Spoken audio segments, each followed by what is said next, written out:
Hi, and welcome to the next tour. This is episode 8, Transition and Family, where we're here with our family. And I'm going to start by introducing our first and eldest daughter, McKenzie Dynison, who is 22, and she is a student. And she has had 7 moves and has gone to 6 schools. And she goes to MIT. Hello, and I am going to introduce our youngest daughter, Mina, who is 20 years old, had 6 moves in 5 different schools during the course of my career, and currently attends the University of Virginia. Wahoos! All right. So, hello, ladies. Hello. Hi. We're so glad to have you two on today. I think this is going to be a really fun episode because we really get to unpack, I think, our family dynamic and the career that we all spent together and that you all experienced. And I'm really looking forward to hearing, the perspectives that you guys are going to bring, to the table as we share this with other families out there and how they are experiencing some of these same things. Because of course the idea is that, we want to make sure that they know that they're not feeling these things alone. Other people feel the same kinds of things. So again, welcome. So glad to see you two. I love seeing your two faces. It's amazing. All right. So let's get to it. All right, girls. Well, we're going to start out by asking you the big question, which is, how has Dad's transition affected your lives? So, McKenzie, why don't we start with you? Well, I think it's been kind of nice just that you've been around a bit more, and then also like less unexpected things with moving, deployments, TDYs, things like that. So knowing that you'll kind of be in the same place when I come home from college is very nice to know. I also think with like Mina and I going to college around the same time, it's nice that then you are consistently home for Mom, just so she's not lonely. I agree. Me too. All right, Mina. I mean, I was gonna say something pretty similar. It's nice having Dad like actually at home more. I mean, when he was active duty, it was more like, "Good morning, see you at 6 a.m." and then, "Okay, I'll see you at 6 p.m." and then that was about it. So Yes. it is nice to be able to like come home from breaks and be able to actually spend time with you. So yeah, And Yeah. the phone doesn't ring all the time. true. Yeah, true. Trust me, I love that too. So, and I think, kind of piling onto that, we get to plan vacations a little easier too. I mean, we just did an epic, holiday vacation, 8 countries in 11 days. And, I was so thankful that I was able to plan that out and be able to spend that and share those experiences with all of you, all of my ladies. And I love it. So yay. Excellent answer. So kind of, to that end, as we continue to navigate this, right? So my service and shaping, your future plans in school and in life, did my military service, did your time as, military kids, how did that shape how you perceive, kind of going forward and what you want to do? Mina, do you want to start with this one? Yeah, I can. I definitely think growing up around someone in the military did kind of instill these leadership values in me that I didn't even realize until I went off on my own. Um, I mean, I would have conversations with you every day when I got home from school about things I was stressed about and, being on cross country team and just dealing with like group projects and stuff. It seems like a simple thing, but to me it was a really big deal. And just being able to talk to someone who knew how to handle very stressful situations with other people. No, I love that answer, Mina. That's really excellent. How about you, Kens? I think mine's pretty easy. So I'm in Air Force ROTC right now, which I think probably would have never crossed my mind unless you were in the military. But thinking back into like high school, middle school, I don't really remember a time when I decided that I wanted to join the military. I kind of just remember I honestly really don't know how I like got the idea, but I really I remember talking to my friends and being like, oh yeah, I'm gonna like go into ROTC when I go into college, and that's just kind of how it was. I think like I looked up to you a lot as a leader and like what you did in the military, and I thought it'd be a really great way to give back, learn a lot about leadership, working with others, and so I'm very happy with like the decision to do that and to follow a bit in your footsteps. So. Oh, you guys are tugging at my heartstrings. I really love that. So thank you. Thank you. And you two are really doing wonderful things in your own lives. And I think that's really awesome. So yeah. It is. So, so it's interesting because as you guys know, we spent, Dad spent 23 years in the Air Force, which both of you got that correct on your questionnaire that we sent you. So good job. You knew, but there obviously, to serve 20 years or more, that was kind of the first point where he could have gotten out. But obviously he could have stayed in longer. So what would it have meant to you for him to get out earlier, maybe earlier when you guys were in high school, or, to stay? And I guess we kind of already hit the flip side of that, but just sort of your thoughts there. So McKenzie, you can go first again. I think if you had gotten out earlier, just thinking back to like high school, at least, we kind of stayed in Virginia for the last 8 years we've been there. And I think because you were able to do that and bounce around just like the DC area so much, I don't know that it would have made that big of a difference if you'd gotten out 4 years earlier or something like that. Maybe if it was significantly earlier and we were able to stay in a particular place.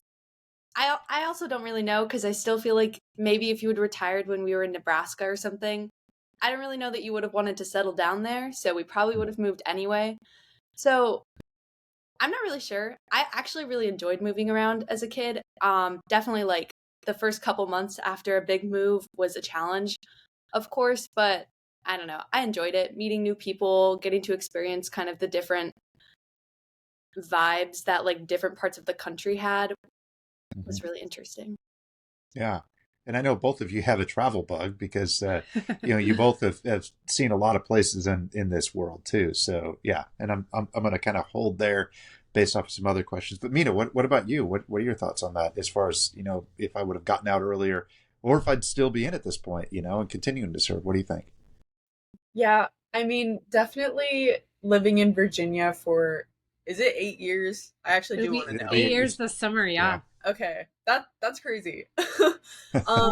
Being able to live in Virginia, which I consider my home, and I'm pretty sure we all consider our home at this point, has made a huge difference for me, especially because if you had stayed in any longer than you did, I think there would have been another move in there. And yeah, I would have maybe had to move my senior year of high school, or we would have had to move right after, which would have been really sad. But yeah, I'm definitely happy that we got to spend so much time in our home though, because Virginia is definitely our home. Yeah. It's kind of that place we always get to come back to, right? And I know as you two have started your university journeys and things like that. I mean, Mina, you spent your first semester of college in a foreign country. I mean, that is pretty incredible. That's epic. But to your point, you've got the ability to, kind of come home and actually have a place to call home. So, definitely a unique perspective for, a lifelong, kind of transitory sort of lifestyle. And I think that's a really neat perspective. So, and McKenzie, you've continued to travel the world as well.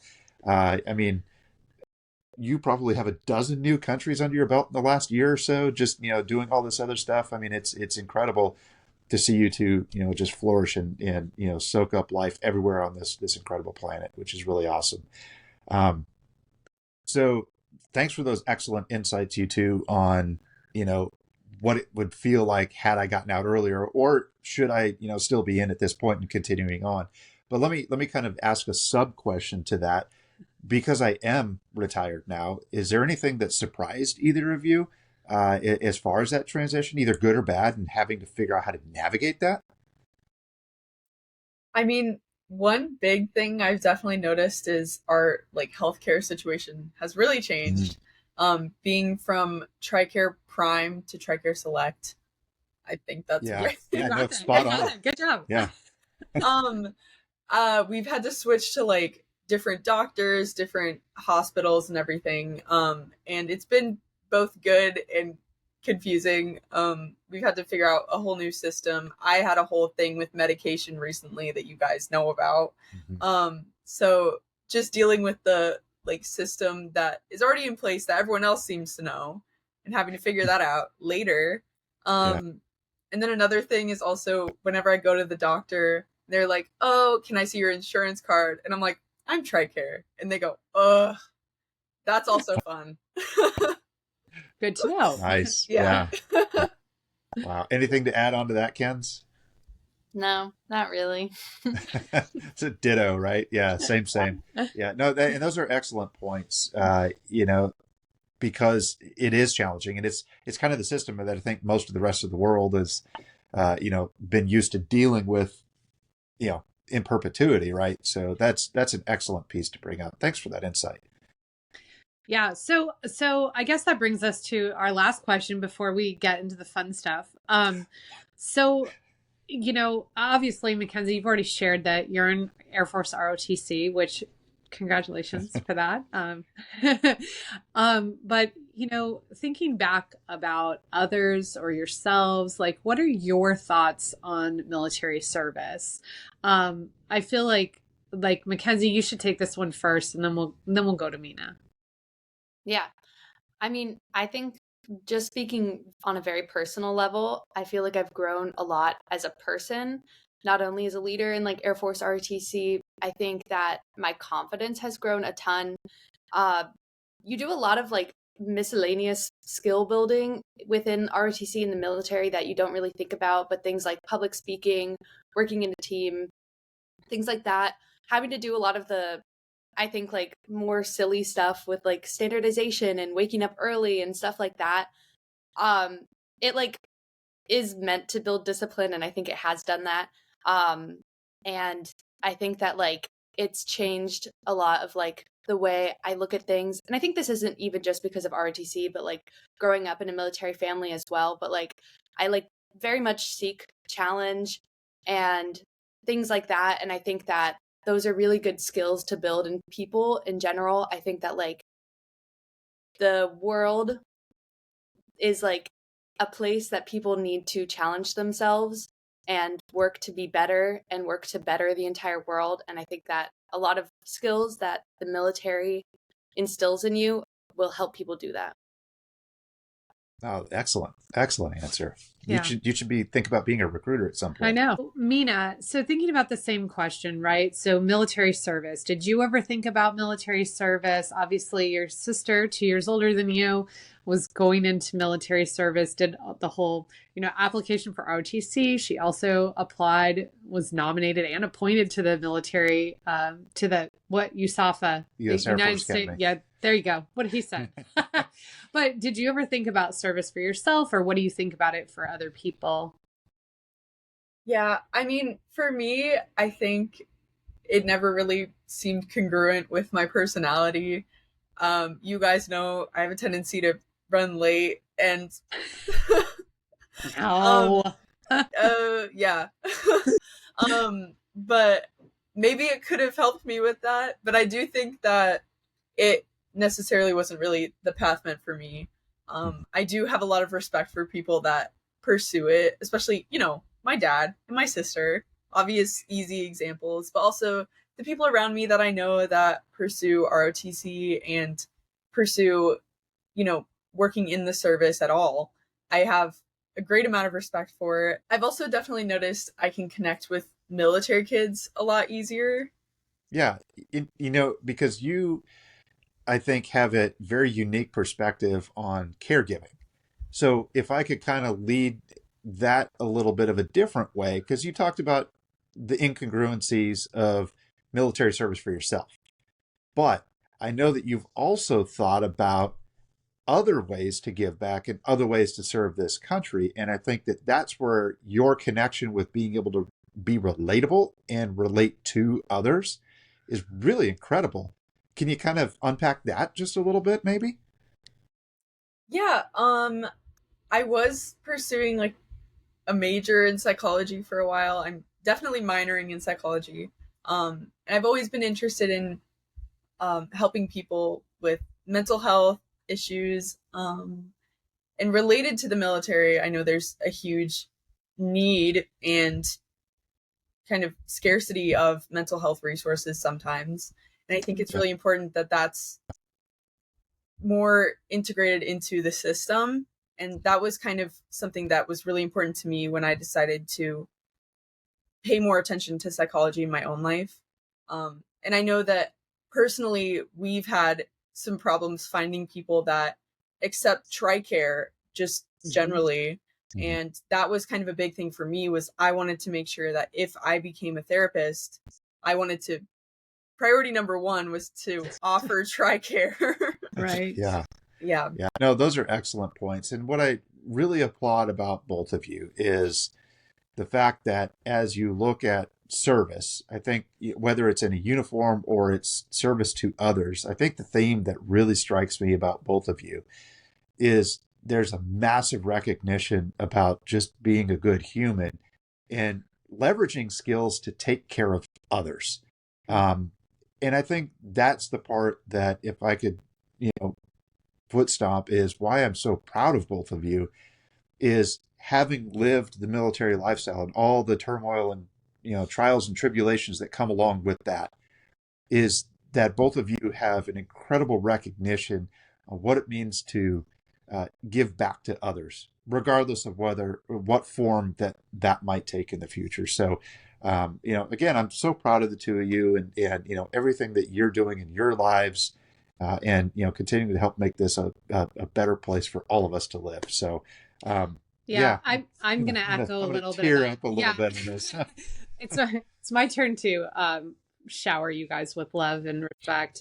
I think you both know how much I respect you, and to be a parent and be able to really respect and be so proud of your children, I think is an amazing gift. You guys both surprise me, and I adore you both so much, but your servant hearts that I think you've gotten from our family and from the things that we've been through, I think is it's beautiful. And I'm really so proud of both of you. Sorry I made you cry, Mina, but I'm really proud of both of you, and you give your hearts to everything. And I think that that's an amazing gift, because you have been through a lot. We've drug you around the world, and you guys have always been there for each other, but also for us. And we're really close family. And I think that that's just a gift. And I adore you both very much. So much. Love you too so much. Sorry. So, all right. So love you two both, so very much. And as Mom talked about that servant heart piece, I think it's a perfect opportunity for us to get over all the feels and get into something pretty fun. So this first game that she's going to introduce. I'll stop making you cry now. And me too. And we're going to play a game called What's in Your Rucksack? So the idea of this is thinking about your time and as a military kid, carrying that rucksack of military life around. What would you take from that rucksack and bring into your, civilian life, dad's, retiree life? And what would you, leave behind? What would you, I don't keep that anymore. So, Kenzie, let's start with you.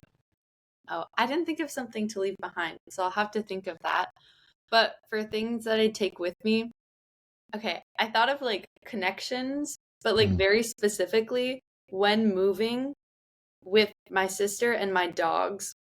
I feel like I would get really close to Mina every time we moved. And it was really nice because, like, of course, we didn't know anyone when we moved, but I'd have like a built-in friend with Mina anytime we moved. And I feel like we'd always like really, really connect in those like first few months when we moved to a new place before we made any other friends. And not that we would like grow apart at all, but just like, we'd make new friends and hang out with some other people more often. But it was really nice to grow really close during each of those moves. And I think like having the dogs there too was nice for both of us to have someone to play with. And they were always there for us throughout the moves too. Nice. All right. So do you want to let Mina go, and then you'll think of something that you're going to leave behind? Okay. All right, Mina, your turn. Same questions. Mine's a little bit silly. Perfect. But we love silly. The thing I would keep is access to base. Yeah. No, yeah, because there's a lot of benefit there. Yeah, just like being able to go and kind of feel like, I don't know, like you have like your own little like safe space. I mean, literally you're like on a base that's like protected by gates, but also there's people there who have gone through similar experiences as you have.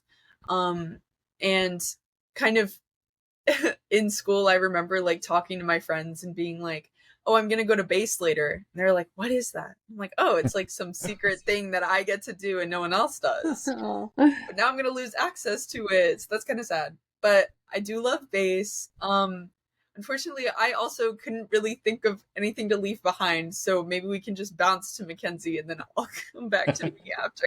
All right. Passing the baton. I guess like, I mean, I don't know, it's basic, but like moving, like just switching, because I really did enjoy moving. Like I would look forward to moving, which is kind of strange, but just like leaving behind friends, of course. I know like moving from Nebraska to Virginia was particularly hard, which is strange because we were moving back to Virginia, so you would think it would be easy, but I made like a really, really good friend in Nebraska that I didn't want to leave. And so that was like a particularly hard move for me. Even though I was happy to be going back to other friends in Virginia, but yeah. Yeah. Well, it just reinforces that those connections mean something to you. Yeah. Yeah. How about you, Mina? Anything that you'd leave behind? Too much that you can't name it all? Or I think weirdly mine is still related to base. Being able to live on base, or I guess being kind of forced to live on base. I think the opportunity. We were right. The opportunity to live on base. Yeah. I definitely remember in like Georgia and Texas living in those houses and then moving to Virginia and Nebraska and living off base. And it was just exponentially better. You don't really get to connect with like the neighborhood kids as easily, especially when you're younger. It was a little bit tougher to do that on base. And yeah, I think as I got older, it would have been a lot more complicated to live on base just with like driving and going to school, because a lot of those are not on base for older kids. Right. So probably just living on base. I do love base though, clearly. Base and base. Good and bad. No, that's a good point though. That I mean, excellent points. That just reinforces that even with McKenzie, right? The yin and yang of moving, the yin and yang of being on base and having access to base. Yeah, I mean that makes complete sense. So yeah, I really love that, and you two are so perceptive and insightful. I think our audience is really going to enjoy hearing your perspectives, because oftentimes I think as the parents, as the service member and the spouse, we obviously don't think the same as the two of you. We don't have that same outlook. So I really appreciate that. That's awesome. So we're going to move on to our last game called Two Truths and a Lie Military Style. So I'm going to give you a very quick introduction to our last guest. He's a good friend of ours, Jerry Quinn. He is a colonel in the U.S. Army Reserve. And guess what? He's going to retire this summer after 40 years of service. Yeah. Right. You thought I served a long time. Yeah. Anyway, so let me give you his three bits of information, and I'll give each of you the opportunity to guess which one you think is the lie. Okay, so bit of information number one. Jerry attended military police school at Fort McClellan, Alabama. Number two, he moved his family to Fort Sill, Oklahoma to attend the Field Artillery Officer Basic Course. Or number three, he became an Army finance officer in 2015. What do you think his lie is? 1, 2, or 3. What? Okay. Mina? I'm going to say 2. Wow, you were both wrong. It's number 3. Sorry. He's never been a finance officer. Oh. Well, he's artillery, right? He's field artillery, yeah. And he was the last graduating class of the military police school when it was in Fort McClellan, Alabama. It has since been in Fort Leavenworth, Missouri, Right. I think, from that point. So almost 40 years ago. Okay, so over Kansas? to the Fort no, Leavenworth, Kansas. no, Fort Leonard Wood, Leonard Wood, Missouri. Yeah, Missouri. Wow. I Yeah. know nothing. yeah, all good, Army. I don't know. all good. All right, so Okay. over to the two of you. What are your 3 bits of information that our audience will get to guess as far as which one is the lie? All right, McKenzie, let's start with you. Okay. I have shaken the hand of a prime minister. I have my private pilot's license, and I speak conversational Russian. Hmm. Hmm. I know what it is. Me too. I hope so. Yeah, All right, awesome. Mina. Okay. First, I have visited 26 countries. Second, I wrote for a military teen publication. And third, I was born in Hawaii. Again, Ooh. I know this one Me too. Oh, I'm sure you do. All right. Well, we will reveal the girls' answers on our next episode of the next tour. And if we haven't gushed over you enough, which I feel like we probably have since I made you cry, Well, yes. we love you so very much. So much. Yay. You're 2 of our very favorite people in the whole world, obviously. And thank you so much for being on the next tour with us and being part of our passion project. We love you so much. Thanks for being with us today, girls. Love you, girls. Too. Of course, love you guys. All right. All right. We'll see you very soon.